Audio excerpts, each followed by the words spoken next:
है, इस बात को हमको समझना चाहिए।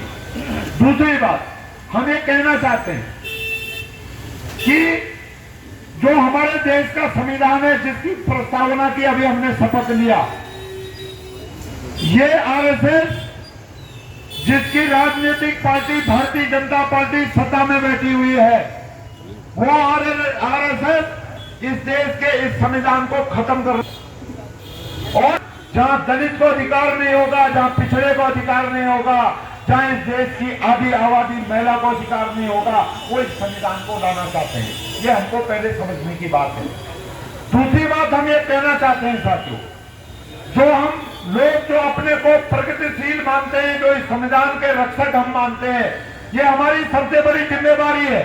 और जो साथी अभी सवाल कर रहे थे कि इसका समाधान क्या होगा, अरे मेरे साथियों, इसका एक ही समाधान है, उसका समाधान है राजनीतिक समाधान। इसका मुकाबला राजनीति से ही किया जा सकता है, बाकी कोई मुकाबला इसका है नहीं। और इसकी जो राजनीति है पूरे देश के अंदर, मैं कहना चाहता हूं, इस राजनीति की धुरी होगी इस देश का वामपंथी, वो है इस देश की विपक्ष की धुरी, इसको हमको मानना पड़ेगा। आज जो हमारे प्रदेश के अंदर, देश के अंदर सबसे बड़ी राजनीतिक विपक्ष की पार्टी है कांग्रेस। हम देख रहे हैं हमारे प्रदेश के अंदर, मुझे कोई गुरेज नहीं बोलने में, मैं राजनीतिक आदमी हूं, कुछ लोगों को बुरा लग सकता है, मैं तो राजनीति की बात ही करूंगा, क्योंकि ये मुद्दा ही राजनीति है, दूसरा कोई मुद्दा नहीं है। उसकी जो भूमिका है, उस भूमिका को आप भली प्रकार से जानते हैं। हमने बहुत सर्वदलीय बैठक कर दी, उनके साथ भी बैठक कर दी। वो इसका मुकाबला, सांप्रदायिकता का मुकाबला तीखे रूप में नहीं करना चाहती है।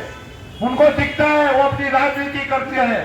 जो पुरोड़ा के अंदर जो घटना घटी, गौचर में जो घटना घटी, हल्द्वानी में जो घटना घटी, जो पूरे प्रदेश में घट रही है, उस घटना के पीछे कहीं न कहीं उस पार्टी के चुने हुए प्रतिनिधि भी शामिल है। ये सामने, सबके सामने है, क्योंकि उनको लगता है कि जो अल्पसंख्यक का वोट है वो तो डर के मारे हमको पड़ेगा ही, लेकिन ये जो बहुसंख्यक का वोट है, वो वोट अगर हम इनके साथ नहीं जाएंगे तो वोट हमको नहीं पड़ेगा। लेकिन हम लोग वोट की राजनीति करने नहीं आए हैं साथी। पहले तो समाज बचेगा तब वोट की बात होगी, पहले समाज रहेगा ही नहीं तो वोट की बात कैसे करेंगे। हम ये साफ कहना चाहते हैं साथियों, जितने भी लोग संविधान की रक्षा करना चाहते हैं, जितने भी लोग समाज के अंदर सद्भावना पैदा करना चाहते हैं, उन साथियों को अपना राजनीतिक लाइन को तय करना ही पड़ेगा। अगर आपको 2024 का मुकाबला करना है तो आपको अपनी राजनीतिक लाइन को तय करना ही पड़ेगा। अगर आप उस राजनीतिक लाइन को तय नहीं करोगे तो फिर वही होगा जो होने वाला है। हम ये कहना चाहते हैं आपको साथियों, मैं बहुत लंबी बातचीत नहीं करना चाहता। सवाल अल्पसंख्यक का नहीं है साथियों। 2014 में जैसे ही मोदी की सरकार आती है, वो मोदी की सरकार सबसे पहले हमला मजदूर पर करती है, वो हमला किसान पर करती है, वो हमला दलित पर करती है, वो हमला महिला पर करती है, और लास्ट में वो हमला करती है अल्पसंख्यक पर हमला करती है, क्योंकि उसकी राजनीति है, वो हमला करना चाह रही है। जितनी घटनाएं हैं मैं दोहराना नहीं चाहता हूं, किस बहाने के नाते आप जो है अल्पसंख्यक पर हमला कर रहे हैं, वो भली प्रकार सब लोग जानते हैं, मैं उसको दोहराना नहीं चाहता हूं। वो उनकी राजनीति, उनको तय करना है, वो यही काम करेंगे, हमको उनका मुकाबला करना है साथियों। आज पूरे प्रदेश के अंदर जो हमारी राज्य की सरकार है, बोलते हैं बहुत धाकड़ धामी है हमारे प्रदेश का मुख्यमंत्री।